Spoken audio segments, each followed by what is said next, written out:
Hello folks, we get to actually continue our conversation about muscle contraction in this video. So first let's get an overview, talking about what we know and the things we still have to figure out as we go along. Well, two things we need for muscle contraction are going to be the transmission of a nervous signal and the contraction of the sarcomere. Now, what did we talk about? We said, okay, a muscle is going to contract when you receive that signal at the sarcolemma, the plasma membrane of those myofibrils. And then that signal is going to transfer to the T-tubules. And then once we're at the T-tubules, it's going to again transfer to the sarcoplasmic reticulum so that the sarcoplasmic reticulum can release calcium. It gets stimulated to release calcium. Once we have that release of calcium, it's going to go into the sarcomeres where the myofilaments are, and it's going to attach to the troponin that's on the actual act. This troponin, once it has a calcium that binds to it, has the ability to move the tropomyosin, those regulating proteins, the tropomyosin, out of the way so that the myosin binding sites on the actin is now exposed. Then the myosin is going to bind to the actin. That's how much we know so far. But what happens after that? We still need to get a mechanical movement actually happen. We still need to be able to see that sarcomere shorten. Okay? And that's where we probably haven't seen any of these details before. And that's what we get to get into for this overall video. So what that means is once the myosin head binds to the actin, it's going to pull the actin. That part we know. What happens though? What is that called? What are the details of that? That's what we're going to be getting into at the end. So first, let's see it. Let's see how we're going to just break all these pieces together. First, we talk about a signal getting to the sarcolemma or the plasma membrane. Well, how does that signal reach there? Well, as you can see, we have the motor plate, motor for muscle, and we can see it's a membrane. Remember from our nervous system, yes, we are looking at a synapse, okay? We have the axon terminal here, we have a membrane, and then we have neurotransmitters that's in the middle in the synaptic cleft, okay? And the membrane itself is, yes, it's going to be the plasma membrane or the sarcolemma, but there's a specialized area of the sarcolemma called the motor plate N that's going to be specific to the axon terminal of a neuron being able to have connection to the actual muscle itself. And so we're going to call that the neuromuscular junction. And the muscle cell is going to be stimulated by, of course, the nervous system, initiating an action potential. Once the action potential is initiated, it's going to move this way, and it can also move this way down that membrane. So we see an example of moving in one direction down the membrane. Now that signal is on that sarcolemma, but the sarcolemma needs to get deep down into the myofibrils. How does it do that? It uses the T-tubules to help. So we can say the action potential is going to spread, you can also say propagate, along the sarcolemma and enters the T-tubules. And these two tubules, if we were to draw it out, they're like these little canals here. Okay? When we're talking about getting deep within the myofibril, let's say we have a myofibril here, here, myofibril here, going through here, here. That's where all that tubing looks like. And so around that myofibril, it's also going to be what we said, the sarcoplasmic reticulum. So there is a junction between one area of the T-tubule and the sarcoplasmic reticulum. And that little junction has, again, a little receptor there. When that signal hits that receptor, that's going to tell the sarcoplasmic reticulum, get our calcium troops ready. Okay, so the sarcoplasmic reticulum is going to release calcium. When it releases calcium, of course, we know it's going to go to attach to the troponin, and then that's going to move our tropomyosin out the way to expose those myosin binding sites. And then once those myosin binding sites are exposed, and the myosin actually binds with the actin, you form or you start the cross-bridge cycle. That is new information for us. And this cycle continues, right? But before the cycle can just automatically continue, it has to perform that power stroke. Another thing to say, it has to pull. We know the myosin wants to pull. So it has to pull on that actin. So it's going to pull this way, as we can see in this example. So the myosin is going to bind to actin. That's going to form a cross bridge between the actin and myosin. And the myosin head is going to pull that actin. Doesn't just pull all of them, it goes one at a time. And we're going to get into more detail of that as we go along. So let's go ahead and get started. First off, if we're talking about a neuron, okay, a axon terminal, and we're talking about a specialized area on the sarcolemma called the motor end plate, we need to go back and remember our neurotransmitters and action potentials and how this all happens. So we are looking at a synaptic cleft. What's going to happen is the action potential signal, electrochemical signal is going to get down into the axon terminal. Calcium is then going to enter into the axon terminal, causing the release of neurotransmitters. Now, the neurotransmitter that is specific to muscles is called acetylcholine. And that neurotransmitter gets into the synaptic cleft, so we should already know this little space is our synaptic cleft. Okay? And what is it going to do? It is going to bind to receptors on the membrane. So that neurotransmitter is going to bind to receptors on the membrane, like, hey, I bind you to it, and that's going to cause what? Voltage-gated channels to now be open to sodium. And just like we learned in chapter 11, that's what's all connected. When you look at the actual study guide, you'll see there's a question about acetylcholine, but now we're talking about in chapter 9, you can put those things together, right, as you're studying. So sodium is now going to be rushing into the actual cell, and we know that's going to cause depolarization. How do we understand depolarization? Well, we have to know about the membrane changes. And of course, this is very simplified. We talked about chapter 11 already. We understand hyperpolarization. We understand that membrane being at rest. So when it's regularly at rest or it's polarized, we know there's going to be more sodium on the outside of the cell than there's going to be potassium on the inside of the cell to give us that negative 70 millivolts. When depolarization happens, we know we're going to have an influx of sodium moving into the cell because the cell is now going to become more positive. But we also know this doesn't stay positive for long. So what's going to happen? Potassium is going to move out of the cell. Okay, and sometimes potassium, a little bit too much potassium moves out of the cell. And so when that happens, we get hyperpolarization, and then we need our sodium potassium pump to get us back to our, at rest. Remember our negative 70 millivolts. And this is only going to happen if there is enough of a stimulus to allow us to get to negative 55 millivolts. So remember all those little details. Yes, they're coming back when it comes to muscle contraction as well. Now let's continue. How does this all come together? Now we have a larger piece here. We see this is going to be our motor end plate. And this basically just means that it's on the actual sarcolemma. So it's on the plasma membrane. It's just a specialized region that is going to allow a axon terminal of a neuron to create that synapse. Okay? And that's going to be called the neuromuscular junction. Now, another thing to say is going to be a synapse between the nervous system and the muscular system. So here's easier to see. Axon, electrochemical signal, calcium is going to, again, go into the cell, and it's going to cause a release of neurotransmitters, which we already know is acetylcholine. They're going to bind to receptors on the motor end plate. And then, of course, that's going to give us a rush of sodium ions that are going to open, and that's going to reach negative 55 millivolts so that we actually can get an action potential that starts to propagate or spread down the sarcolemma in both directions. But let's go ahead and get our little steps here. So first, an action potential arrives at the axon terminal. Okay? Voltage-gated calcium channels are going to open. So remember we talked about calcium when it came to calcium being released from the sarcoplasmic reticulum to bind the troponin. Now we're seeing calcium being used at the synapse or the neuromuscular junction to help release neurotransmitters. So calcium becomes very important, right? Calcium is going to enter. Axons are going to release the neurotransmitter acetylcholine, and we'll see that we kind of have it abbreviated as ACH so that we don't have to keep on writing acetylcholine so much. Okay? CH, acetylcholine. This ACH is going to diffuse across the synaptic cleft, that space, and bind to the receptors in the what? Sarcolemma, that plasma membrane.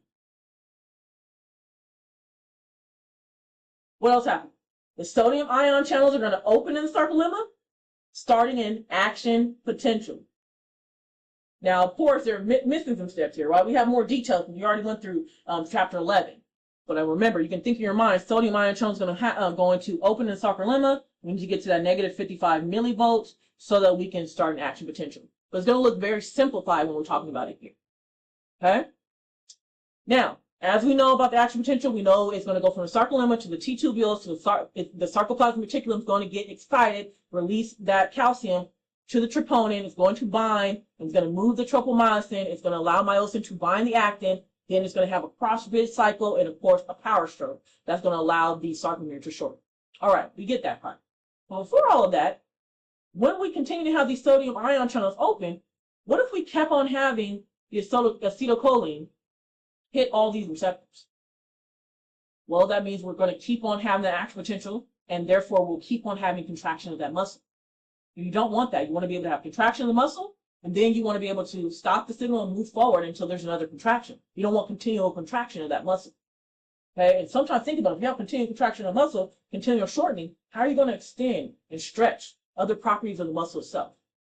So what we need to do is we need to get rid of the acetylcholine. Sometimes that acetylcholine is basically diffuses out of the synaptic cleft, so it's not around those receptors. Sometimes that happens.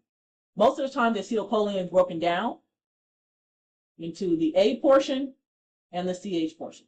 That means the acetic acid portion and the choline portion. And that choline can be reabsorbed by the axon terminal, so it can be reused over and over and over again.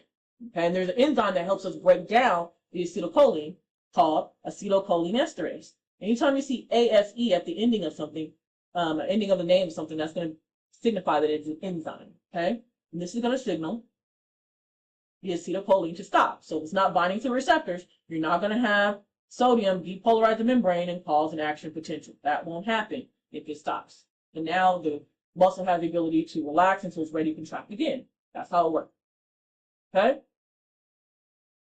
So now we know how an action potential is going to spread or get from the axon terminal to the sarcolemma where it can spread in both directions, right? How do we relate this to a muscle contraction? Well, that's where we get into a new terminology that kind of brings us all together, and that's the excitation contraction coupling. So you'll see this excitation contraction coupling. That means we're going from an action potential that's being spread by the sarcolemma to an actual muscle contraction. That's what we're doing. Okay? So let's get into how that's going to work. Well, first we know we got that action potential because the sodium is going to depolarize, right? We got that part. And that action potential is going to spread down the sarcolemma into the T-tubules. Again, we have our same little visual here. We have our endomysium that's kind of pulled over from the muscle fiber. And then what do we see after that? We see our sarcolemma here. That's going to be the plasma membrane surrounding all these myofibrils, right? And the action potential, let's get another color here. You know, I really like these colors. So the action potential is going to spread down the sarcolemma. It's going to reach a T-tubule and spread down into the T-tubules. Why? Because we automatically can't get a contraction unless we get deep into the myofibrils, because remember, they're made of those repeating units called sarcomeres, which are the fundamental unit of contraction. So we got to be able to get everything down in there. Not the signal, but we got to be able to stimulate calcium to get down in there. Okay? So the signal is going to spread into the T-tubules. And guess what? Remember I told you the T-tubules have a connection to our sarcoplasmic reticulum, SR, and they also have their own little voltage-gated channels. So the voltage-gated channels of the sarcoplasmic reticulum are going to release calcium into the sarcomere. And remember, all this blue area here is going to be the sarcoplasmic reticulum. So a lot of areas is very, very close to the myofibril. So it's going to be releasing calcium directly into the myofibrils, which are made of sarcomeres. Okay? That's how we're able to get that action potential spread down into where the sarcomeres are so that a contraction can happen. All right? So remember, action potential spreads down the sarcolemma to the T-tubules. The T-tubules and sarcoplasmic reticulum have a voltage-gated channel that's really near it. So let's just think of it as, okay, we're going to have the excitation here. This is going to stimulate this to say, hey, release some calcium. Then it's going to release calcium to the sarcomere. Now we're getting into those myofilaments, our myosin, our actin, and then the regulatory proteins, our tropomyosin, our troponin, and how we actually can have the myosin head and the actin be able to attach to one another. Okay? So our calcium is released into the sarcomere. the calcium is going to bind to troponin. Have a visual here. Now we're down into the sarcomere. Here's our actin. We have our thread-like, which is going to be tropomyosin. Remember, if it has myosin in the name, it blocks myosin. But in order to move that thread, we have our troponin, which is a little globular protein that's going to attach, that is going to bind, calcium is going to bind to that troponin. When that happens, it's going to move the tropomyosin out the way. You see it kind of has a little pink on it, so the calcium has bounded. And you now see the myosin binding sites on the actin are exposed. Okay? Once they're exposed, myosin has the ability to bind with the actin, as we see here. Let me get a better color. Myosin can actually bind with the actin. And we said once the myosin and actin bind, that creates a cross bridge. Once this cross bridge occurs, we can get a power stroke of the myosin actually pulling the actin. Okay? We're going to get into details about this cross bridge cycle of the power stroke next, because we kind of already have all these. Now we've got to get into the last part. Let's get into the actual pulling portion, that power stroke portion. Now, this doesn't just continue to happen overall. Like, you're going to have calcium, and then some of the calcium is going to exit the sarcomere. So some of that calcium is going to leave the sarcomere, okay, and just re-enter the sarcoplasmic reticulum. Because remember, the sarcoplasmic reticulum can release calcium, but also can store calcium. But as the calcium is kind of diffusing back into the sarcoplasmic reticulum, or goes back into the sarcoplasmic reticulum, then that means you're not going to have these binding sites, the actin binding sites, going to be open anymore for myosin. What's going to happen is going to go back to where it was. No calcium, then we're going to have the tropomyosin over the binding sites on the actin, and then we're also just going to have our troponin just hanging out, waiting for calcium again. Just keep that in mind as well. All right, folks, let's finally get into that cross-bridge cycle. So remember, cross-bridge means that we have an interaction between actin and myosin. So those myosin heads have the ability to bind with the binding site or myosin binding sites on the actin. And when that happens, it's going to lead to our sarcomere shortening, which means it's going to lead to a contraction. That also means that myosin has the ability to pull on that actin as it's going towards the midline of the sarcomere, or we can just say as it goes toward the end. But you might be asking yourself, well, how does myosin, is it just ready to go? How does it know it's going to actually bind to the actin? Okay, how does it know when it's ready? Here's the details. One thing, ATP. Remember we said muscles need a lot of ATP, a lot of energy? And that's why we have a lot of oxygen around as well, so we can use the cell respiration to give us ATP energy. Here's the reason why. ATP is highly energized, right? It has 3 phosphates attached to it. So it just looks like adenosine, and it has a phosphate, and we usually call them inorganic phosphates when we keep talking about phosphate by itself. So it has a phosphate, has another phosphate, and it has another phosphate. And the phosphate that's on the end has the most unstable bond, right? And so what can happen to ATP is it can hydrolyze. This means it is going to react with water. And when that happens, it's going to release one of those high energy phosphates. Again, we call it inorganic phosphate. And as you can see, this is going a forward reaction and a reverse reaction. It means it's an equilibrium. So as soon as the ATP gets used up, that means the ADP and inorganic phosphate can then produce ATP a little bit that way as well. Okay, but making sure you have a good amount of ATP is going to be important for your muscles. So sometimes when you're looking at the picture, it says 1, 2, 3, and 3 and then 4. A lot of times you'll see folks say, okay, well, if it's already in a position, I can just make this one number 1, this one number 2, this number 3, and this number 4. Okay? So just make the numbers whatever you want them to be based on how your brain remembers the cycle. All right, but remember, ATP is the reason why the myosin, ATP, and then being broken down to ADP and inorganic phosphate is the reason why the myosin is in the ready-to-go position. We call it the cocked position for the myosin. Okay? So let's think of it. Let's say we have our myosin heads looking like this, ready to bind. If it's in a cocked position, it looks more like this. And it's going to be ready to bind on the actin, for example. So when we start off, the myosin head is already going to be exposed. It's already going to be binding to the exposed area on the actin. It's already ready to go. So as you can see here, we see it in this little cocked position. So here's our little myosin. It's already in kind of like that little cocked position here. Here we go. And because it's already in this cock position, it's ready to bind to the actin. And so how do we actually get to that cock position so that it can bind to actin? Well, let's continue. So first, the myosin head is going to bind to the exposed actin because it's already in the cock position. What else do we notice about this? We also notice that ADP and inorganic phosphate, which are going to be our products here, are going to be attached to our myosin heads as well. So somehow, some way, we know ATP had to be used in order for us to get into this cock position. But if it's already in the cock position, we already use the ATP. So we're going to move on. Once it's in the cock position, and it binds to the actin, we're starting the cross-bridge cycle, the myosin is going to perform the power stroke. That means it's going to pull the actin. As you can see, it's pulling it this way. Okay? So it's going to pull in the actin.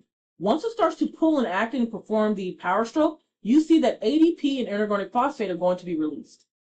So ADP and inorganic phosphate is going to be released. ADP and inorganic phosphate is released, then the myosin is no longer in the cock position. So we see for number 3 here, the myosin is no longer in that cock position. Okay, it can no longer bind to actin. So you might be thinking, well, if it only can bind to one at a time, yes, that means the cross-bridge cycle happens a lot, over and over and over again, because you have a myosin binding to one actin at a time to do that pull. Okay? So since it's no longer in the cock position, it can't bind to the actin, then we're going to need some more energy to make sure we can get back into our original cock position. So that means ATP is going to then bind to the myosin head, it's going to release it from the actin, so it can actually prepare it to get ready to be in that cock position again. Okay? Now, once the ATP is going to release it from the actin, now we're going to be back to ATP being hydrolyzed again. When ATP is hydrolyzed, it's going to form ADP and inorganic phosphate that are now going to be attached to the myosin, which, what does it look like? It looks like it's in that cock position, ready to start the cycle over again. So because it's in that cock position, if the actin is ready to go, the myosin is going to bind to it. That means if the actin does not have tropomyosin on it, the myosin will bind to it. Okay? And the overall cross-bridge cycle will continue and continue and continue until there's no actin to be able to bind.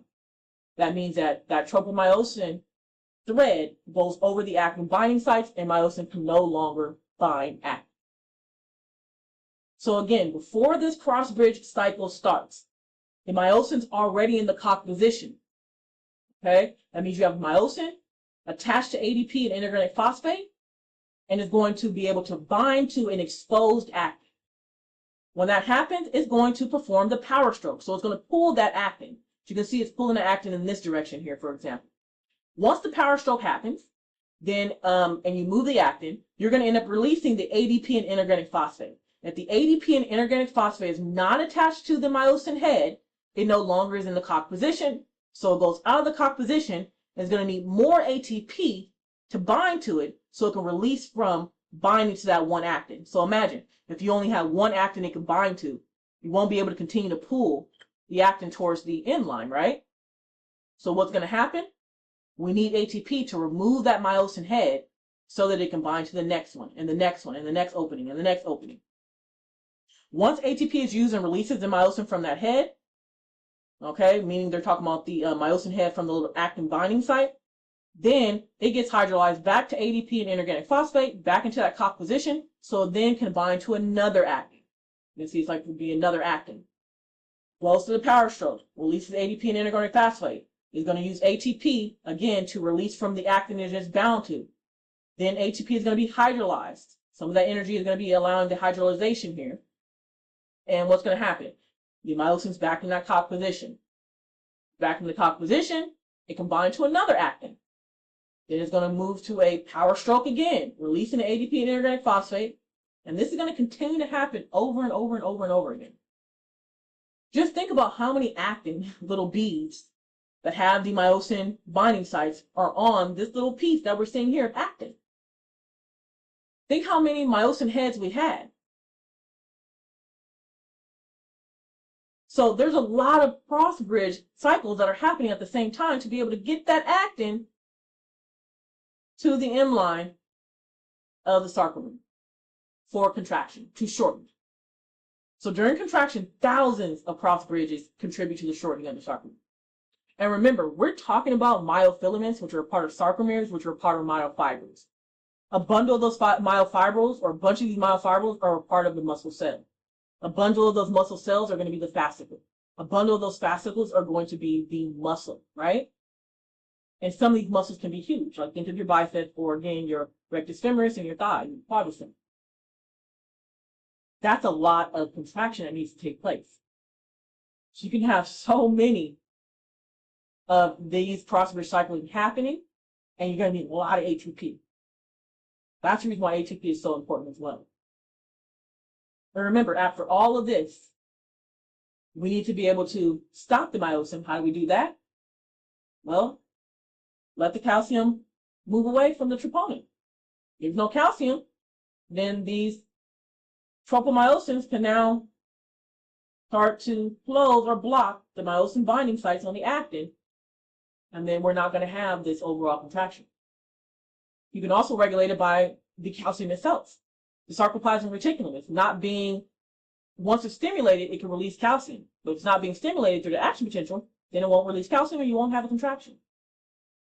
Okay, so just keep those details in mind as well.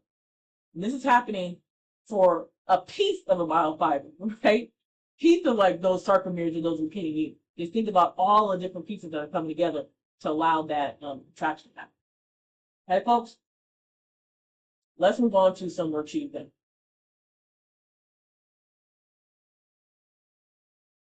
All right, I'm going to do number 15 here. It says, below is a list of structures that are found in the muscle fiber. Okay? Mark the structure with a T if its primary role is involved in transferring the signal. So automatically, remember, I'm going to start writing stuff down for myself because this is practice time. And I want to make sure I got all the details. So if we're transferring a signal, we're talking about we're going from the neuromuscular junction. Okay, acetylcholine is going to be released. It's going to bind to the receptors on the motor end plate, which is a part of the sarcolemma. And now the sarcolemma is going to spread that action potential to where? The T tubules. Okay, right, T tubules. Okay. Now, once it gets down to the T tubules, what's going to happen? It's going to, again, send the signal to what? The sarcoplasmic reticulum, yes. What we said is going to be some voltage-gated channels on the sarcoplasmic reticulum so that it can release calcium. Okay? Now, mark the structure with an R if it's directly involved in regulating whether the sarcomere contracts. So what can regulate? Well, let's think about it. We know that troponin and tropomyosin are regulating proteins. We literally call them out as regulating proteins. But what's going to give the troponin the ability to contract? Or what's going to give the actual muscle sarcomere the ability to contract? Well, the troponin is going to bind to calcium. So the sarcoplasmic reticulum and the calcium are also involved in regulating contraction. Because there's no calcium, there's no contraction. If it's not coming from the sarcoplasmic reticulum, there's no contraction. If it doesn't bind to the troponin, there's no contraction. Because remember, the tropomyosin, it's supposed to be an O here, tropomyosin is going to block the myosin binding sites. So these are all going to be considered regulating as well. Now mark the structure with the C if it's directly active in the mechanics of a contraction. So what they're asking for is if it's directly involved in the cross-bridge cycle. You know myosin is active involved in the cross-bridge cycle. And there you go. Now let's go ahead and get more details by, just based on our notes, being able to answer these questions. So first, it wrote down actin. Is it T, R, or C? Well, we know that it's going to be C because it's directly involved in contraction. We also know myosin is going to be C because it's directly involved in contraction. So it allows us to get rid of those. Now, sometimes there's always confusion between transferring and regulating. So I want to ask you, always ask yourself this question. Can it start a contraction? Can it stop a contraction? If it can start a contraction and stop a contraction by existing, it's going to be something that's regulated. So automatically I know troponin and tropomyosin are regulating. Because troponin, not bound to calcium, it's just there, right? It's going to allow the tropomyosin to do its thing and block the actin binding site. But once it binds calcium, it can cause a contraction. And tropomyosin will move it. Where's it getting the calcium ions from? Sarcoplasmic reticulum. That's also going to be regulated. Yes, we have a signal that transfers to the sarcoplasmic reticulum, But the sarcoplasmic reticulum is going to be giving calcium ion and feeding that into the sarcomere. So the calcium ions are also regulated. Again, there is a, fighting the battle, be like, isn't the sarcoplasmic reticulum transferring? Okay, we're talking about transferring a signal, electrochemical signal. The electrochemical signal is going to, of course, hit the voltage gate channels on the sarcoplasmic reticulum to say, hey, release calcium, you get that. But the sarcoplasmic reticulum has to do the releasing of calcium into the sarcomere for a contraction to happen. So I'm thinking of just, does the contraction happen? Yes or no? Well, the sarcoplasmic reticulum and its calcium ions go hand in hand to allow contraction to go forward. So I'm going to put R for that as well. Now I'm going to talk about transferring. We know the sarcolemma is going to spread that overall action potential signal. We also know the T-tubules do as well. There could be a little piece of like saying, okay, there's also transfer in the sarcoplasmic reticulum. And you could make a case for that, which again, you wouldn't be wrong. But when we're thinking of, does the sarcomere contract from this piece of the puzzle being there? Yes or no? Can it stop a sarcomere from contracting? Yes or no? Sarcoplasmic reticulum, can it stop a sarcomere from contracting? Yes. How? Because it just won't release the calcium ion. But of course, in order for it to release the calcium ion, it has to get that signal from the T-tubules. So that can be R/T. Okay? Let's move on, and I'm going to do another number. Let's move on to number 16. Okay, it says the membrane potential inside a cell during the action potential is graphed below. Identify which part of the graph refers to depolarization and which refers to repolarization. So automatically you want to tell yourself, okay, what is depolarization? We know we're going to have an influx of sodium that's going to make the membrane more positive, right? Or make the membrane potential more positive. And then when we talk about repolarization, then we're going to have a outpouring of potassium that's going to make the membrane potential more negative, okay? Now, we see here our graph. We have membrane potential, we have time, and you might be like, well, why didn't it look exactly like what we saw in chapter 11 for our neurons? Well, these are muscle cells, they're not neurons. So as you can see, at rest, the muscle cell is going to be at -90. Why? Because it's more permeable to potassium. So if it's more permeable to potassium, it has the ability to get out of the cell from the leak channels and, of course, the voltage-gated channels as well. So even when the voltage-gated channels close, you're still going to have some of that sodium that's going to be able to leak out all the way down to -90 millivolts. Okay? Let's see what we have here. We have -90, and then we go all the way up to +30. So that means our membrane potential is getting more positive, and that's going to be depolarization. And our sodium channels are open. Now, we're not talking about leak channels. We're talking about our voltage-gated channels, right? Now, once those gated channels are going to close, then the potassium channels are going to open. So we're going to have potassium going out and sodium coming in. Sodium comes in. For depolarization, potassium goes out for repolarization. And again, once those sodium channels open, more positive energy or positive ions and positive charge is going to go out of the cell. So you're going to end up having a more negative membrane potential or repolarization. And then those sodium channels are going to close, and you're going to still have some potassium leaking out. They don't fully close because they're closing until you actually get back down to -90. Get back down to that -90, yes, we still will have that sodium potassium pump. Now, what are we not seeing here? We're not seeing hyperpolarization anywhere. You can also just put polarized here or resting, but we're not seeing hyperpolarization because those details you're going to see mainly when you're talking about the nervous system, okay? This is what I want to show you for the muscle. All right, let's move on to number 19. It says the term excitation-contraction coupling, you could have went to your notes, but let's continue, refers to the events that turn the action potential into a muscle contraction. Put the steps in order.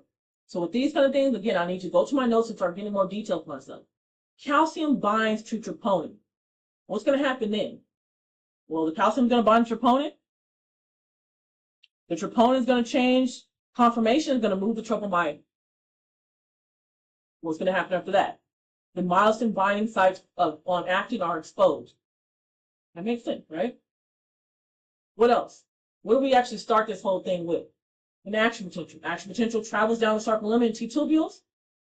Once it's at the T-tubules, it's going to have voltage-gated channels open, releasing calcium ion into the sarcomere. Through what? The sarcoplasmic reticulum. So I just use arrows this time to help my brain wrap myself around it. Then I'm looking at the question here, because I have to put all the letters into these little spaces. It says the action potential propagates through the muscle fiber. So that's what we're starting off with. Then it's going to end at the cross bridge from form and muscle contracts. That's where you're going to end at. So basically, the actin and myosin are binding, and then we're going to have a power stroke, and we're going to actually have a shortening of the sarcomere. That's what they're saying with this. Here, the action potential has already went through the synaptic cleft, and the motor end plate specifically on the sarcolemma, because of the binding of acetylcholine at those receptors. And now that signal is going to do what? Travel down the sarcolemma. So definitely letter C first. Once it travels down the sarcolemma and the T-tubules, what's going to happen? It's going to go to the voltage-gated channels in the sarcoplasmic reticulum and release calcium. Once we release calcium, then what's going to happen? The calcium is going to bind to the troponin, so we know it's going to be letter A. Once it binds to the troponin, what's going to happen? The troponin is going to change conformation and move to tropomyosin. That's going to be E. Once this happens, the final thing is going to be the myosin binding sites and the actin are exposed so that we can have the myosin and actin bind, creating a cross bridge because the myosin is already in the cock position because it has ADP and inorganic phosphate attached to it. Then they're going to bind. The myosin is going to create a power stroke and pull on that actin. Once it pulls, ATP is needed to release it from that actin. Okay, because ADP and inorganic phosphate is going to remove themselves, or it's going to, again, get released. Then the ATP, once it helps the myosin release from that actin, it's going to get hydrolyzed.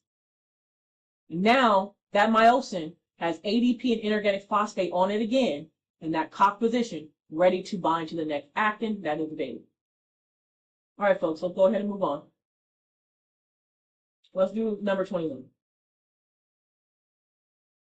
The events of the cross-bridge cycle as they relate to actin and myosin are numbered in order below, 1 through 4. Separately, the events as they relate to ATP are labeled A, B, and C, but are not necessarily in the correct order. Match the steps as they relate to actin and myosin to the steps as they relate to ATP by matching each letter to the corrected number step. Note that not all number steps correspond as a step as it relates to ATP. So kind of annoying, right? They give you 4 here and there's nothing here. It's only 3. So that means you're only going to be using these 3. So one of these obviously is not going to have something going on. So the first step in the cross-bridge cycle is the myosin head binds to the actin. But we said that it has to be in a cock position in order to do that. So you have your myosin head and you have ADP and inorganic phosphate attached to it, right? That's that cock position. Do we need ATP in any form while it's already in the cock position? No. We can just put a line here, put NA, whatever you want to write. Now let's talk about the power stroke. What's going to happen with the power stroke? Well, we already know that it's going to move the actin in whatever direction it's moving it, and then you're going to release ADP and inorganic phosphate once we actually have that pull of myosin on the actin. Automatically, that's going to be letter C. Myosin head releases to actin. The only way the myosin head can release from the actin is by using ATP. What does the ATP do? It binds to the myosin head. That's going to be letter A. Process of elimination, this is letter B, but of course we got to talk about it. The myosin head moves to a cock position. In order to get into that cock position, the ATP has to go to ADP and inorganic phosphate. That means it has to be hydrolyzed. And it uses water to do that. So that's going to be letter B. All right, folks, I'm going to end the video here. Hopefully this was helpful. I'll see you in the next section.